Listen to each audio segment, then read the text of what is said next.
so racist, they're so racist. Some of that he went through was not racism. It was just some in-law. Sometimes it's just some in-law. Everyone thinks marrying a prince is like a fairy tale. Turns out it's not. Meghan Markle said that when she joined the royal family, they took away her passport, driver's license, and keys. Welcome to the royal family. Please remove your belt and get ready for a cavity search. And her husband, Harry, made a number of startling accusations. When Meghan Markle stepped onto that Netflix spotlight, she probably should have pulled the plug on the Wi-Fi and vanished for a bit because things got wild real fast. It was like marrying into the Budweiser clan and acting surprised they drink beer. Everyone saw the chaos coming. And just when it seemed the drama might chill out, Jimmy Kimmel popped up, ready to crank the heat to a whole new level. What started as a comedy set flipped into something way louder, bolder, and straight up impossible to ignore. Then came the joke that had everyone gasping, "How brown the baby go?" That line hit Hollywood like a spark in a gas leak. By the time the night was over, that so-called royal fairy tale had turned into a full-blown, no-mercy comedy roast. That's like marrying into the Budweiser family and going, they drink a lot. The gloves were off, and nobody was pulling punches. People were sitting there with jaws dropped, whispering, "Did he really just say that?" It was messy, it was sharp, and it was definitely not gentle. Now, let's get into it. Two of the biggest comedians in the country didn't just throw shade, they tore into Meghan Markle's long-running victim storyline right there on live TV. And let's be honest, it did her zero favors. So let's rewind the tape. March 2023, Netflix drops Chris Rock's Selective Outrage, filmed at Baltimore's legendary Hippodrome Theater. The whole world tuned in, waiting to see what he'd say next. This wasn't just another comedy night, it was his first big comeback after that infamous Oscar slap. And trust me, everyone was glued to the screen. Everybody knew Chris Rock had been biting his tongue for a long time, and when he finally let loose, things got spicy. He wasn't just tossing random jokes at celebs for cheap laughs. Nah, he had a target, and everyone in that Netflix audience could feel it coming. He locked in on one person critics said had been riding the poor me train for way too long. Viewers were already tired of hearing her complaints, and Rock knew exactly how to stir that pot. Then, it was just some in-law. Cause she's complaining, I'm like, what the is she talking about? Oprah, they're so racist. They wanted to know how brown the baby was gonna be.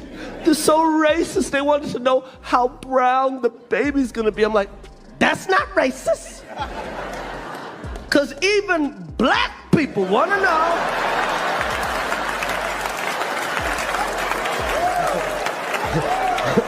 how brown the baby gonna be. Boom! Meghan Markle. Rock didn't waste a single second. He threw out, "They're a social worker at the table," and the crowd went wild. He questioned how anyone could marry into one of the most famous, powerful families on the planet and then act shocked about the spotlight. The crowd was cracking up, but it was clear he was just warming up. And then he dove right into that Oprah interview, the 2021 tell-all that set the whole world buzzing. The sit-down where Meghan and Harry dropped bombshell claims about royal life, even saying that there were concerns about their baby's future skin tone. That interview flipped headlines for months, but Rock, he spun it completely upside down. He challenged the way those claims were framed, breaking it all down piece by piece until people were literally holding their breath. The energy in the room went off the charts because Rock said what so many had been whispering for years. He pointed out that talking about what a baby might look like isn't automatically racism. It's something families all over the world chat about all the time. Triggered into his bit on Meghan. He did a couple other little bits in between, but here is when Meghan comes into play.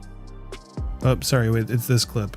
You could feel the tension and laughter colliding in that room. It was electric. And just when people thought he was done, he dropped another jab that hit like a punchline, and a truth bomb rolled into one. He mocked Meghan's "I didn't know" storyline, comparing marrying into the royal family to joining any ultra-famous dynasty and acting surprised when things get complicated. The landing landed hard. The laughter was loud. The room was alive. And right there, Meghan's carefully crafted image started to crumble live in front of millions. But Chris Rock wasn't done yet. He doubled down hard. He started tearing into Meghan's endless cycle of complaints, calling out the way she constantly painted herself as the one struggling against the world. He said she hit what he called the light-skinned lottery, married a prince, and now lives with a level of privilege most people can only dream about. Yet somehow, she still manages to act like she's the ultimate victim. The crowd went wild. It was bold, raw, and honestly, a little shocking. That's when the internet exploded. Clips of the bit spread like wildfire. Overnight, social media was flooded with reactions, memes, debates, and non-stop hot takes. On them ears.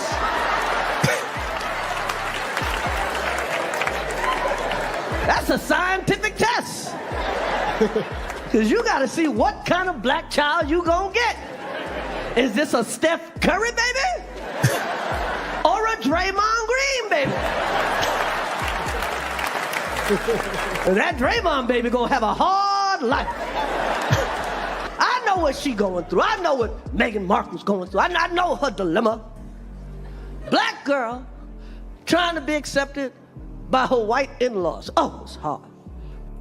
It's hard, right? That's what he's trying to claim here, but not as hard as what, Chris? It ain't as hard as a white girl trying to be accepted by her black in-laws. You bring a white girl home for Thanksgiving, your mama gonna say something. Your mama's like, why is there a social worker at the table? People weren't just laughing anymore, they were questioning everything. Wait, are we being played? Viewers started asking online. Even royal experts admitted the moment hit hard for the Sussex brand. It was like a crack in the image they'd built for years. And once that conversation started, there was no shutting it down. Here's the awkward twist that made it all even juicier. Netflix, the same platform streaming Chris Rock's special, was the one that had been paying Harry and Meghan millions for their own documentary. The irony was impossible to ignore. Fans called it a PR nightmare, and critics said it was like Netflix roasting its own stars. Watching it all unfold was uncomfortable, dramatic, and totally addictive. And just when everyone thought the controversy couldn't get any heavier, entered Jimmy Kimmel. His take wasn't just rough, it was ruthless. This wasn't some off-the-cuff joke either. He'd been quietly lining this up for years. When his moment came, he didn't flinch for a second. He went all in. Let's rewind to March 2021. The world had just watched that bombshell Oprah interview drop, and everyone was stunned. Meghan and Harry made explosive claims about the royal family, opened up about mental health, and pretty much torched every bridge they had left with the palace. Late-night TV hosts had been treading carefully, but behind the scenes, everyone was waiting to see who dared to go first, and Jimmy Kimmel was clearly getting ready to take that swing. That's when Jimmy Kimmel stormed onto the scene, and he didn't tiptoe around a single thing. He dedicated his entire opening monologue to the Oprah interview, but instead of treating it softly like most late-night hosts did, Kimmel went straight for the jugular. He called it the most shocking gender reveal party of all time, and the crowd immediately lost it. Laughter filled the studio, but Kimmel wasn't done. He had something bigger cooking. Turns out it's not. Meghan Markle said that when she joined the royal family, they took away her passport, driver's license, and keys. Welcome to the royal family. Please remove your belt and get ready for a cavity search. And her husband, Harry, made a number of startling accusations. The governor of New York, Andrew Cuomo, vigorously denied all of them. Just had a reflex today. Meghan said that at one point, things got so bad, she went to HR at Buckingham Palace for help, and they refused. After the last died down, he slowed his pace and brought up Meghan's claims about being silenced. He said he believed her, and for a moment, the room went still. You could feel everyone holding their breath. Then, out of nowhere, he flipped it and dropped a punchline so sharp, people still bring it up years later. He highlighted the huge irony in Meghan and Harry saying they left England to escape racism, only to move to America. He let that sit for a second. America, a country still wrestling with its own deep-rooted racial struggles for centuries. The audience cracked up, but behind the laughter, the point stung. The logic didn't really add up, and Kimmel made sure no one missed that. Then he shifted gears again, bringing up the royal family's alleged concerns about baby Archie's skin tone. But instead of spinning it as a dramatic scandal, he flipped the entire script. He cracked a joke about the royal family's long history of inbreeding, sarcastically wondering why suddenly genetics had become such a big deal. The audience howled. It was bold, edgy, and a little too real. And just when it seemed like he'd hit his peak, Kimmel dropped a line that sent pure shockwaves through the studio. He aimed straight at Prince Harry's appearance, comparing him to Screech from Saved by the Bell. The crowd exploded with laughter. It was chaos, disbelief, and pure late-night mayhem all rolled into one. This wasn't just a soft jab. It was Jimmy Kimmel saying out loud what tons of people had been whispering for ages. His punchline hit with precision. Maybe the spotlight shouldn't be all on Meghan. Maybe it's Harry's genes that deserve some side-eye. The crowd roared. It was brutal, but hilarious. Then, fast forward to January 2023. Prince Harry's explosive memoir Spare drops, and boom, it breaks sales records overnight. The book poured out raw family drama, private confessions, and wild details that no one ever thought they'd hear from a royal. No one delivers a what like Oprah, huh? And who can blame her? Imagine after centuries of inbreeding, all of a sudden these people are concerned about the color of a baby's skin. Prince Charles has the ears of a basset hound. They're worried about the skin. And by the way, they should hope that the kid looks more like Meghan than Harry. No offense, but I mean, Harry kind of looks like the guy who played Screech, may he rest in peace. Anyway, Oprah promised shocking revelations last night. Not only did she deliver them, no one was more shocked by what was shocking than Oprah was. Every page felt like a headline waiting to happen. And of course, Kimmel saw his chance. He pounced. He built an entire segment around one of the book's strangest revelations, Harry's own confession about using Princess Diana's lip cream on a frostbitten body part. Yes, that was a real detail printed in black and white. Kimmel couldn't resist. He turned it into straight-up comedy gold. He even went so far as to create a fake children's book titled The Prince and the Penis, a twisted remix of The Princess and the Pea. The fake skit featured the line, "Mama, that's Jackie. We've been married 9 years. You need to marry a Kardashian." The studio was crying with laughter. It was outrageous. Within hours, clips of the parody flooded the internet. Twitter, TikTok, Instagram, you name it. People couldn't believe how far Kimmel took it, but that shock only fueled the fire. The reaction proved one thing loud and clear. The royal couple's once invincible image had cracked wide open. By this point, Harry and Meghan weren't untouchable anymore. The public sympathy that once shielded them had dried up, and the benefit of the doubt had completely vanished. Hollywood had stopped walking in eggshells. Now the gloves were off, and everyone was joining in on the roast. The shift was undeniable. The same industry that once guarded them was now laughing at them, not with them. The laughter wasn't whispered in gossip blogs anymore. It was blasting on national TV in front of millions. Late-night hosts were tearing into the royal couple right there on major networks, and the audience couldn't get enough. It wasn't just harmless teasing either. Comedians were circling like sharks. Once comics smell blood in the water, they don't stop. Industry insiders began to notice something deeper brewing beneath the punchlines. These jokes weren't just about laughs. They were about credibility. For years, Meghan and Harry had carefully crafted their image as misunderstood victims. But now, that narrative was being ripped apart, not by reporters or critics, but by entertainers who usually stay far away from serious backlash. What made it even wilder was how relentless it all became. Interview after interview, special after special, book after book. The repetition started to backfire. Instead of sympathy, people began to roll their eyes. The couple's story, once seen as emotional and raw, was now being treated as comedy material, and Hollywood was laughing louder than ever. People online started saying the same thing over and over. Didn't we already hear this story? That exhaustion became a total goldmine for comedians.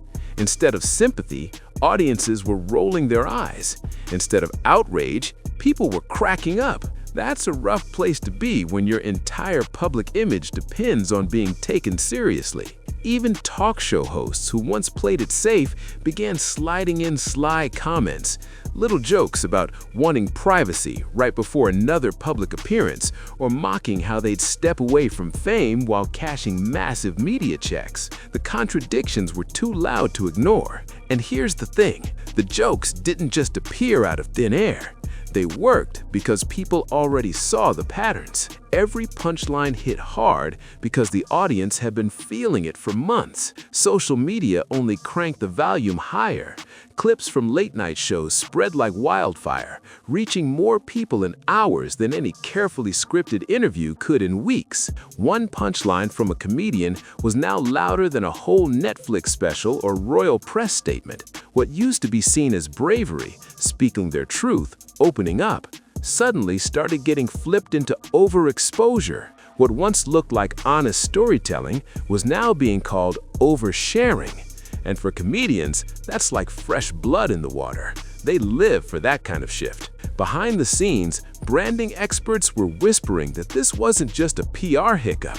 It was a full-blown image crisis. Because when comedy takes over the conversation, it's game over for control. Comedy has this sneaky power. It locks in how people see you. Once you turn into a punchline, changing that perception becomes nearly impossible. That's exactly where Meghan and Harry found themselves. No dramatic music, no emotional interviews, just the sound of laughter echoing across studios and living rooms everywhere. It wasn't about being cruel, it was about a culture shift. The vibe had changed completely. When an audience stops clapping and starts laughing, the power dynamic flips in an instant. By the time this wave hit, the message couldn't be clearer. Hollywood wasn't buying the royal sob story anymore. That magic curtain of sympathy had dropped, and once it's gone, there's no easy way to pull it back up. And Kimmel, he wasn't done yet. He went straight for Harry's ongoing victim mindset, ready to dig in even deeper and push the joke further than anyone expected. Here's a prince, born into extreme wealth, fame, and luxury, using a best-selling memoir to talk about how tough his life has been. The irony practically screamed from the pages, and Jimmy Kimmel didn't miss a beat. He leaned right into it, turning the whole situation into sharp-edged comedy that had audiences howling. But here's the part mainstream media rarely admits. Chris Rock and Jimmy Kimmel didn't just wake up one morning and decide to randomly roast Meghan and Harry. This wasn't some spur-of-the-moment thing. It was a reaction, years in the making. After endless public appearances, polished interviews, and carefully managed PR moves, people were starting to see a pattern. The couple kept presenting themselves as misunderstood victims while signing massive paychecks. And comedians, they're trained to sniff out contradictions like that. Think about it. First came the multi-million-dollar Netflix deal, then another huge payday from Spotify.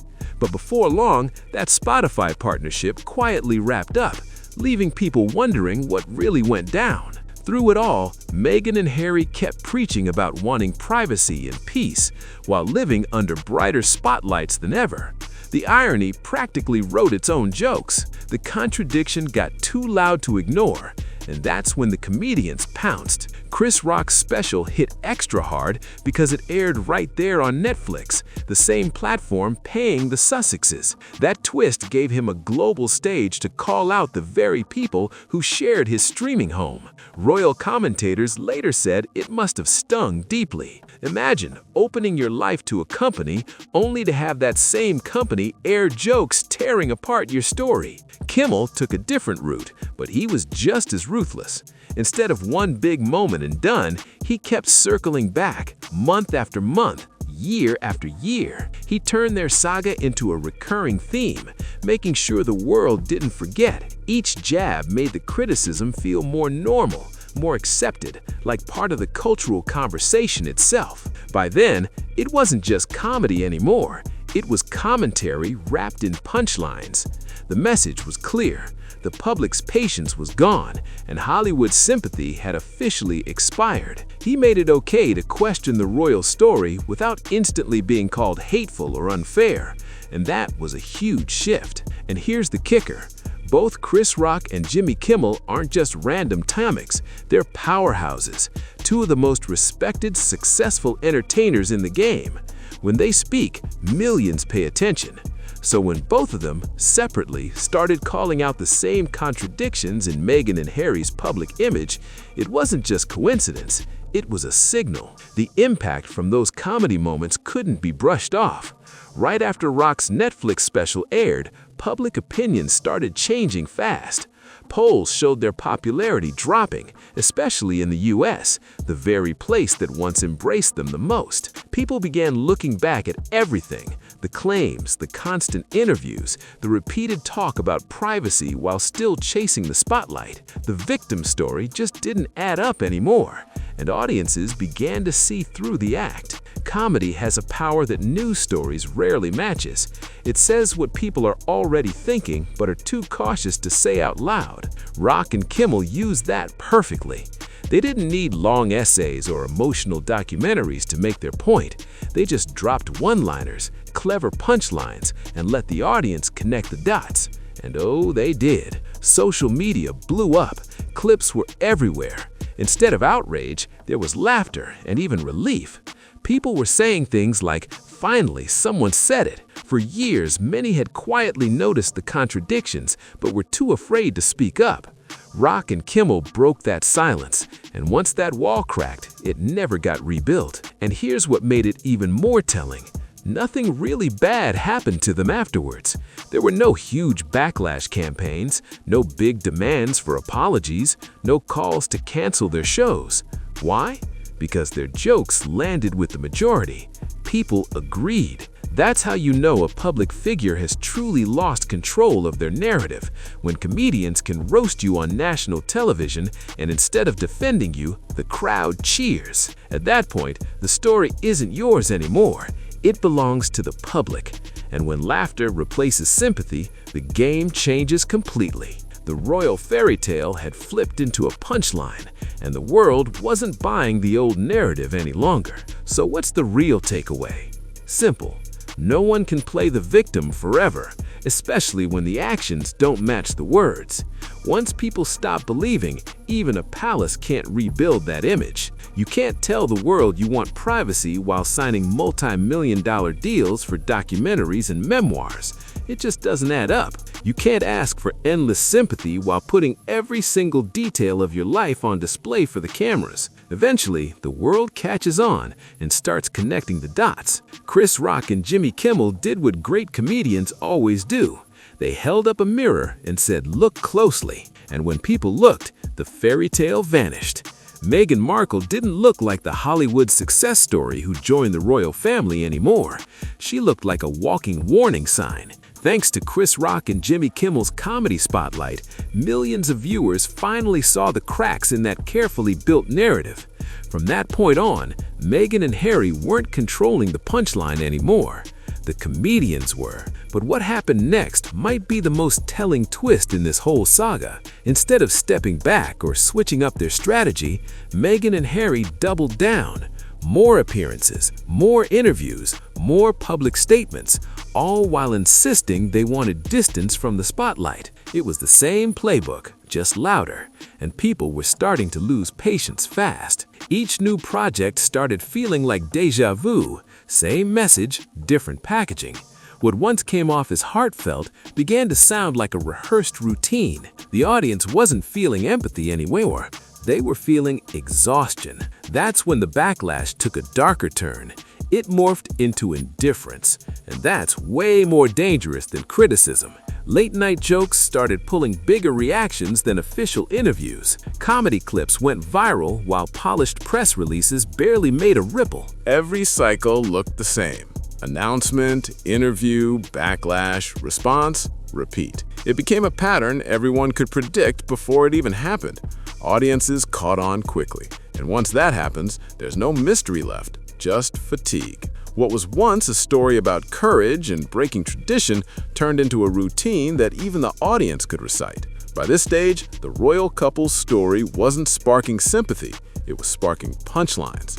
The drama had turned into entertainment, and the spotlight they once controlled now belonged to the comedians. Once people can predict your next move, the mystery disappears. And without mystery, influence fades fast. Meanwhile, comedians were only getting sharper. They didn't recycle old jokes. They found new contradictions every single time. Huge brand deals versus we just want privacy. The quest for peace paired with constant publicity. Each punchline built on the last, until the comedy turned into commentary. Even Hollywood insiders began whispering that this wasn't about cruelty anymore. It was a case study in overexposure. There's a fine line between sharing your truth and oversharing it. And once you cross that line, there's no easy way back. What made recovery even harder was the missing self-awareness. Audiences can forgive slip-ups, but they won't forgive tone-deaf behavior. When people struggling to pay rent hear complaints coming from billion-dollar homes, empathy dries up in seconds. That disconnect hit hard, and social media lit up instantly with the shift. The tone online flipped overnight. Where people once rushed to defend, now came sarcasm. Where there used to be support, there were memes. And memes move faster than any PR team ever could. Soon, it wasn't even about the royal family anymore. The drama wasn't tied to old interviews or palace feuds. It became a question of trust. People started wondering if anything being said was genuine or just another carefully staged rollout. And here's the brutal truth. Once trust gets questioned, everything else collapses. Every new message feels scripted, every new appearance looks strategic instead of sincere. That's the perfect setup for comedians. They don't need secret sources or leaked documents, they just mirror what everyone's already thinking. That's why each joke kept landing harder and reaching farther. It wasn't just funny, it felt true.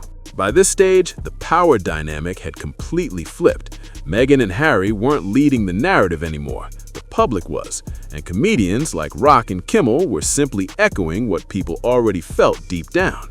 Their punchlines became the megaphone for public fatigue. What followed wasn't fiery outrage or another scandal. It was colder than that. Shrugs, eye rolls, laughter.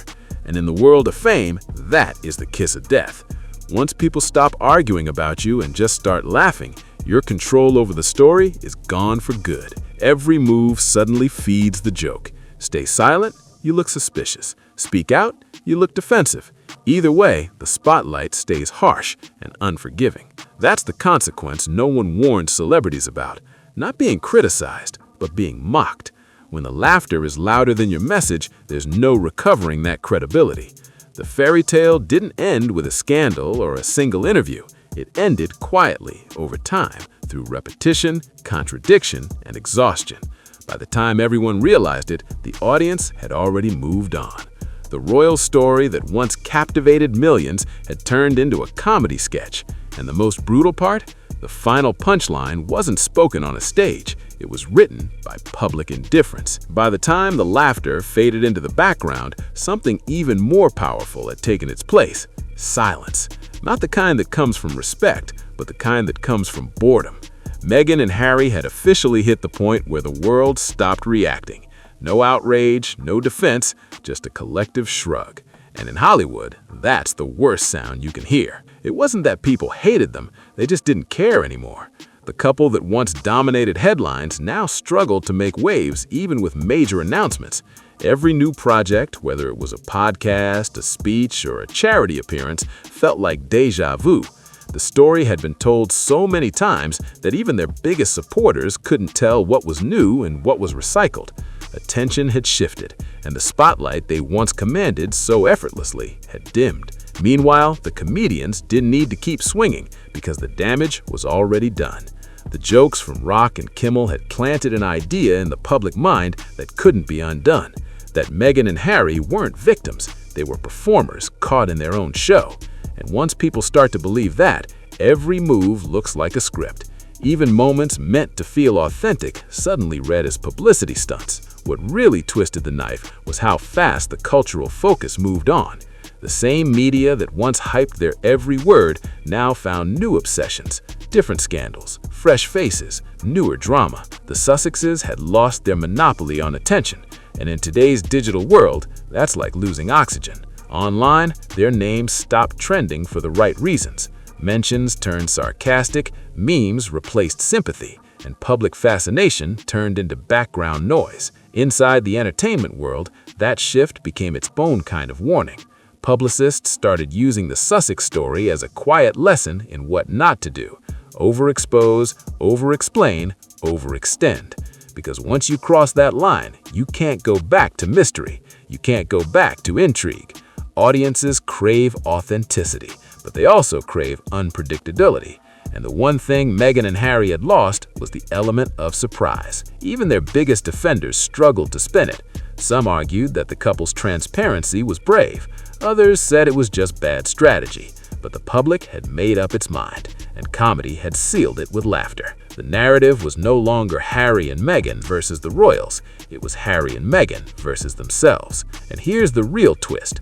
While the joke started it, the silence finished it. Because once the laughs stop and nobody's listening anymore, the fame machine grinds to a halt. In the modern world, attention is currency, and once it runs out, it's nearly impossible to earn back. Meghan and Harry's brand had gone from exclusive to excessive, and audiences had collectively changed the channel. Behind the scenes, PR teams scrambled to reframe the story, to make it feel fresh again, but it was too late. The comedians had already written the cultural summary, and it stuck. Two people who tried to control their story only to lose control of it completely. Now the royal fairy tale that once promised reinvention had transformed into a Hollywood case study.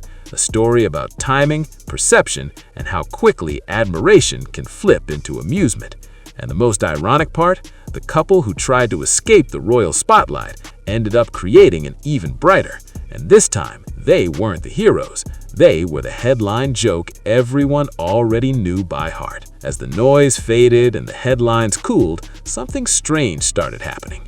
People stopped arguing about Meghan and Harry and started talking around them. Their story had turned into a cultural shorthand, a kind of inside joke for fame gone wrong. You'd hear people say, "Don't pull a Sussex," whenever a celebrity overshared or overplayed their moment. That's how deep the shift ran. Their names had become a reference point for overexposure. But while the jokes rolled on, the real sting wasn't in the punchlines, it was in the indifference. Late-night hosts, influencers, even former supporters had all moved on to fresher targets.